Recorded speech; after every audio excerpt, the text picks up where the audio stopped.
Di dalam suatu bisnis, perusahaan, maupun organisasi, tentu banyak sekali masalah yang harus diselesaikan. Jika masalah yang terjadi dibiarkan begitu saja, bisa mengakibatkan hancurnya bisnis, perusahaan, dan organisasi yang sedang dijalankan.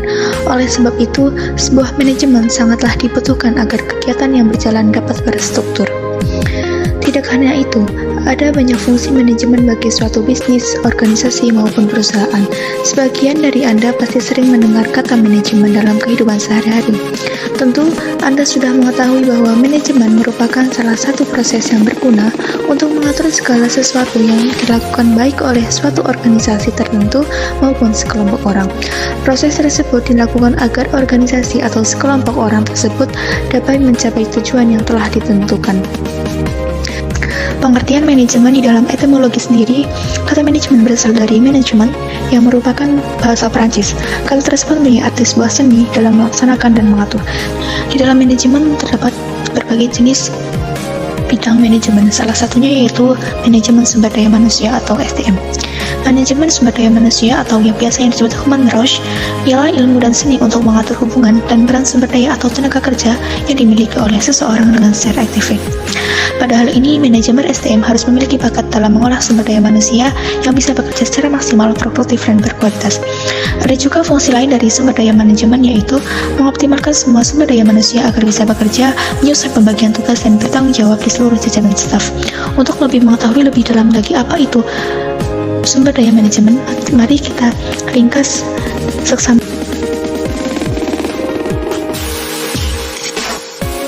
Oke, jadi pengertian dari sumber daya manusia sendiri dalam organisasi menurut Handoko Tuan Hani dalam buku Manajemen Personalia dan Sumber Daya Manusia menjelaskan bahwa manajemen sumber daya manusia adalah penarikan, seleksi, pengembangan, pemeliharaan, dan penggunaan sumber daya manusia untuk mencapai tujuan-tujuan baik individu maupun organisasi.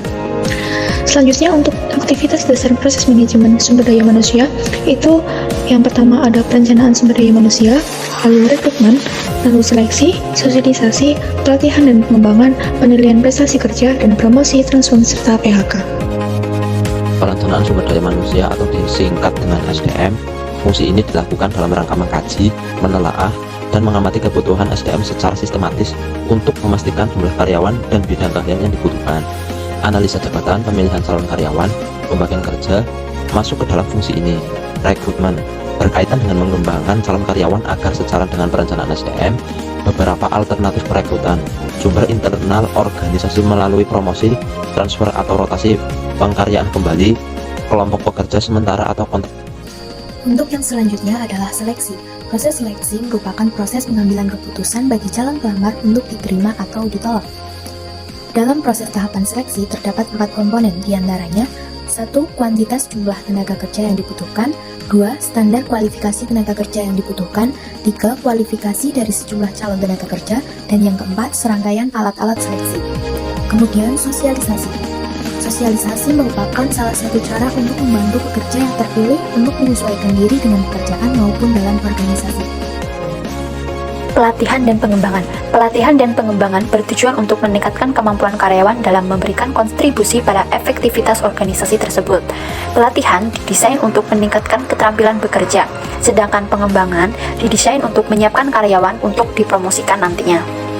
Metode pelatihan dan pengembangan terdapat 2. Yang pertama, on the job atau coaching, penempatan sementara, rotasi jabatan.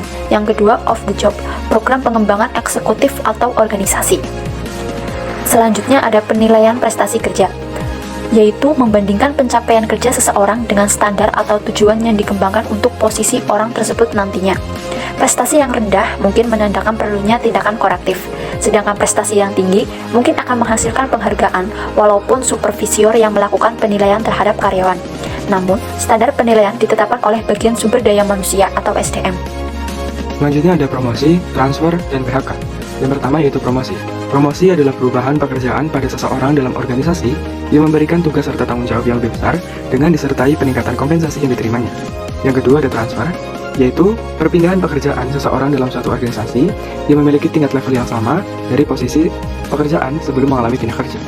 Dan yang ketiga ada pemutusan hubungan kerja atau PHK, yaitu pemberhentian atau dikeluarkannya seorang karyawan atau pegawai dari lingkungan organisasi, baik di atas inisiatif pribadi maupun secara paksa oleh perusahaan tempatnya bekerja. Selanjutnya, bentuk-bentuk pembayaran.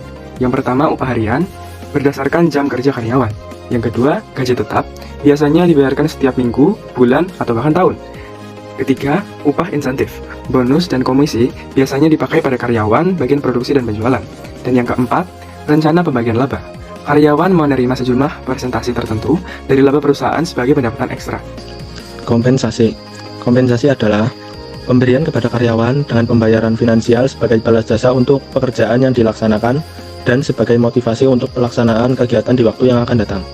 Pentingnya kompensasi bagi karyawan adalah karena upah merupakan suatu ukuran nilai atau karya mereka di antara para karyawan itu sendiri, keluarga, dan masyarakat.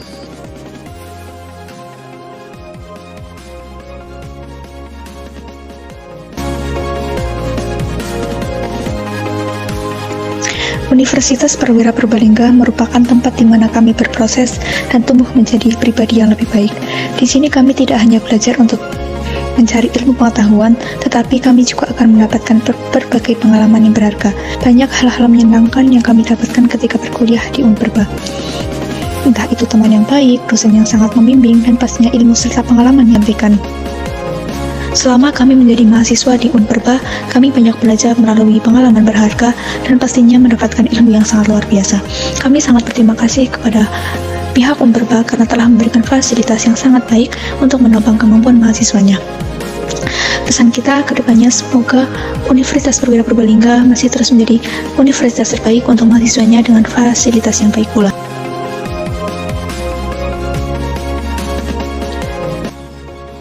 Satu kata untuk Universitas Perwira Purbalingga, kamu luar biasa.